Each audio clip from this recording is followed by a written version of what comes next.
You can do everything right and still end up in a fight. You didn't provoke them. You weren't looking for trouble. But some people are just looking for a reason. And if they can't find one, they'll create one. These situations can happen anywhere. A crowded street, a bar, even broad daylight. And the worst part? It's not about what you did. It's about how they feel and how they want to feel about you. So here's 6 reasons why you might get attacked even if you've done nothing wrong. So keep watching.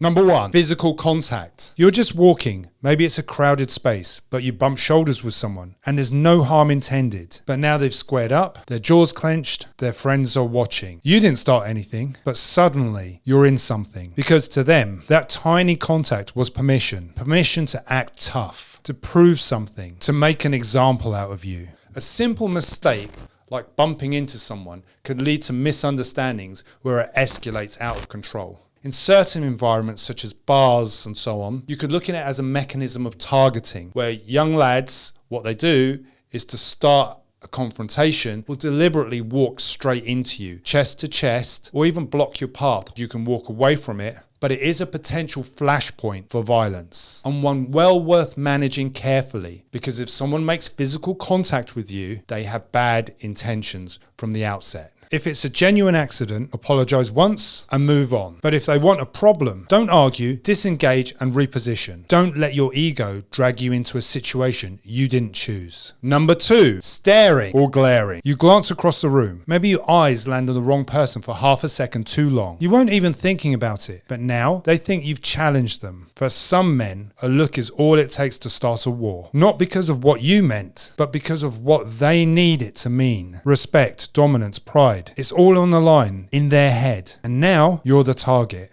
Eye contact can be exceptionally aggressive and of course often considered a challenge to your ego, especially in certain cultures. And this leads to the next potential trigger. Number 3, when people invade your personal space. You're standing still, just waiting for a drink. Someone steps way too close. No hello, no reason. You didn't invite them in, but now they're in your face, waiting to see how you'll react. You're not the aggressor, but suddenly you're on the back foot. This is how some people test you. They want you to flinch, get angry, or back down. Most people will have a natural inclination to be aggressive or to feel defensive in protecting their personal space. And this is a subconscious feeling. It's something that we all do. And the distance you allow people to stand within your personal space is really dependent on your relationship with them. Your personal space is essentially boundaries. And these personal boundaries will allow only certain people to come within a distance towards you. People who aren't in our group, from a different tribe, for example, you wouldn't allow them within your personal space.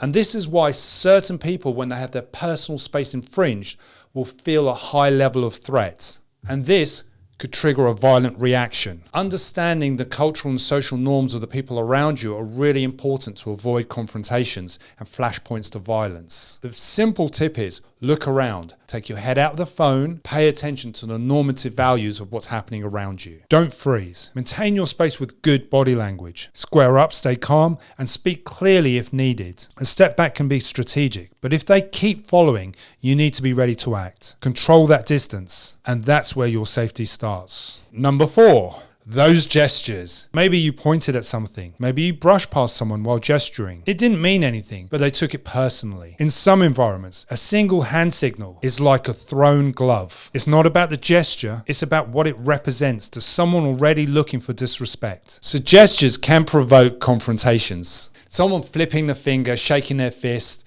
It's cultural specific in some places, but it can trigger violent encounters. Some people simply take offense to it. And they kick off purely because they see it as a form of disrespect. And of course, like most of these variables on this list, you can choose how you respond to it. Simple gestures like pointing and making fists could be signs of hostility, especially from a distance. And these are always potential triggers for violence. Keep your body language neutral in tense environments. If someone reacts to a gesture, clarify your intent with calm words, but stay alert. The moment body language turns hostile, you got to be ready to exit or defend. Number 5, the stupid things people say. They might taunt you, they might insult you. You say something normal, maybe even polite, but they don't hear your words. They hear disrespect. Or maybe they insult you just to see if you will bite. The game here is ego. and you don't even know you're playing it until you're already in it. You've bumped into someone. Maybe the guy's in a bad mood and he says, "Watch where you're going, idiot." Or maybe worse. This is an active trigger of a confrontation. Now, of course, if you rise to a simple comment, you're obviously escalating the situation yourself. But sometimes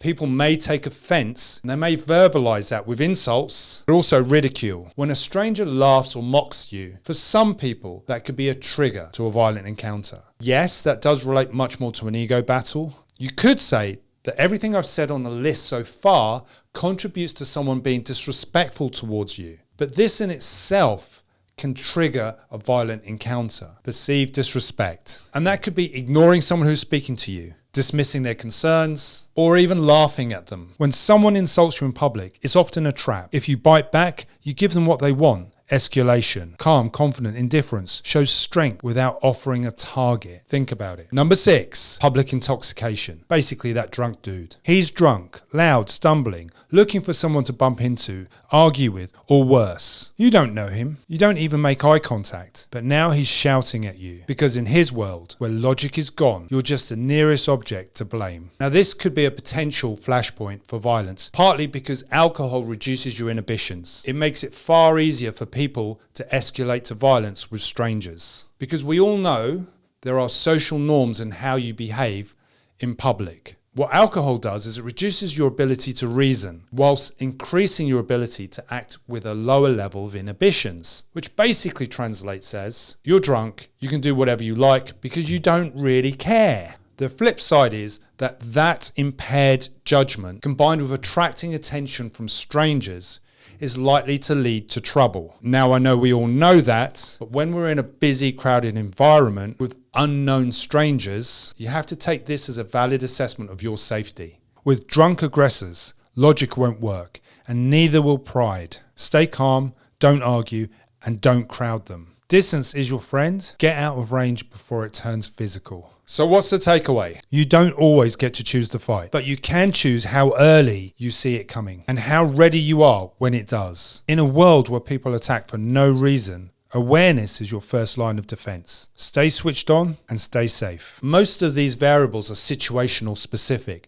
They're also cultural specific as well. Depending on where you live and the culture in which you live will actually have an effect on some of these behaviors and how people respond or interpret these behaviors. Thanks for watching.